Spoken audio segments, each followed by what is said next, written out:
रूपनगर गांव में हरदेव नाम का एक सरल किसान अपनी पत्नी सरला और नवजात बेटे आदित्य के साथ एक छोटे से घर में रहता था। उसके पास ढेर सारी जमीन थी, लेकिन वह पूरी तरह बंजर थी। मजबूरी में वह गांव के अमीर जमींदार दयाल सिंह के घर पर मजदूरी करता था। एक दिन सुबह सुबह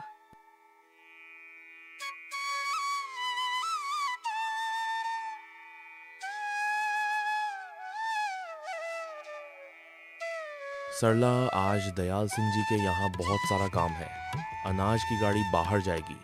मैं खाना नहीं खा पाऊंगा, तुम किसी से खाना भिजवा देना। फिर हरिदेव दयाल सिंह के घर पर काम के लिए निकल जाता है।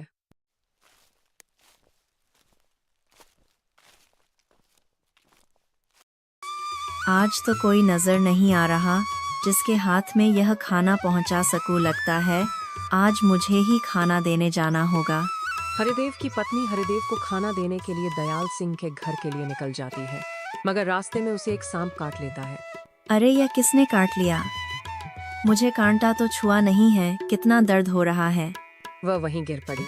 गांव वालों की भीड़ जमा हुई। किसी ने दौड़कर हरिदेव को खबर दी। हरिदेव भाई, जल्दी चलो, तुम्हारी पत्नी को सांप ने काट लिया है। हरिदेव भागकर पहुंचा, लेकिन बहुत देर हो चुकी थी। वक्त बीतता गया।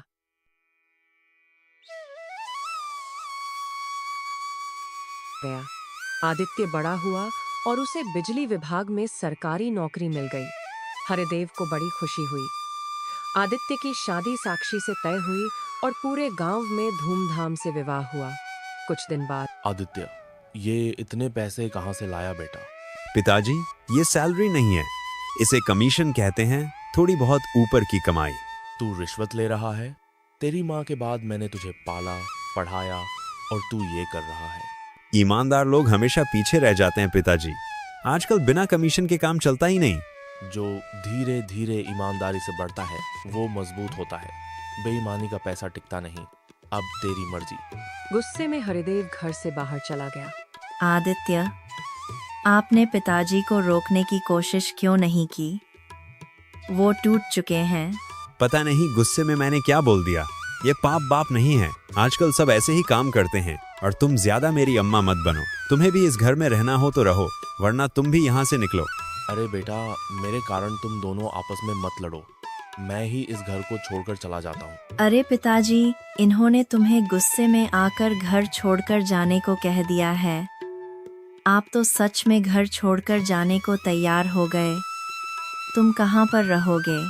हरिदेव अब गांव के एक कोने में अपने पुराने बंजर खेत पर झोपड़ी बनाकर रहने लगा। अरे दयाल सिंह, आज तुम्हारा ये में झोपड़ी में कैसे आना हुआ? हरिदेव, तुम्हारी जमीन पर अब एक फैक्ट्री बनने वाली है। 5 लाख रुपए में वो जमीन बिकेगी। सच कह रहे हो? इतनी बंजर जमीन के इतने पैसे? ऊपर वाला देर से देता है, पर देता जरूर है। हरिदेव ने जमीन बेच दी और एक शानदार नया घर बनवाया। और उधर सरकार द्वारा पैसे लेने के बावजूद सरकार उनका घर भी जब्त कर लेती है, जिस कारण राजेश और नंदिनी को घर खाली करके जाना पड़ा। आदित्य की जिंदगी बर्बाद हो चुकी थी। साक्षी, मेरी नौकरी चली गई। मैंने जो रिश्वत ली थी सरकार ने पकड़ लिया, ऊपर से घर भी जब्त हो गया। ये सब तुम्हारे लालच का नतीजा है। पिताजी सही कहते थे, बेईमानी का फल हमेशा बुरा होता है। कुछ दिन बाद आदित्य और साक्षी हरिदेव की नई हवेली पर पहुंचे। क्या बात है बेटा, पैसे खत्म हो गए तो बाप की याद आ गई? पिताजी, माफ कर दीजिए, मुझसे बड़ी भूल हो गई। अब आपकी बात समझ में आई। ईमानदारी की कीमत देर से मिलती है, मगर मिलती जरूर है। बेटा, समझ आ गया तो देर नहीं हुई। जो गलती मान ले वो ही सबसे बड़ा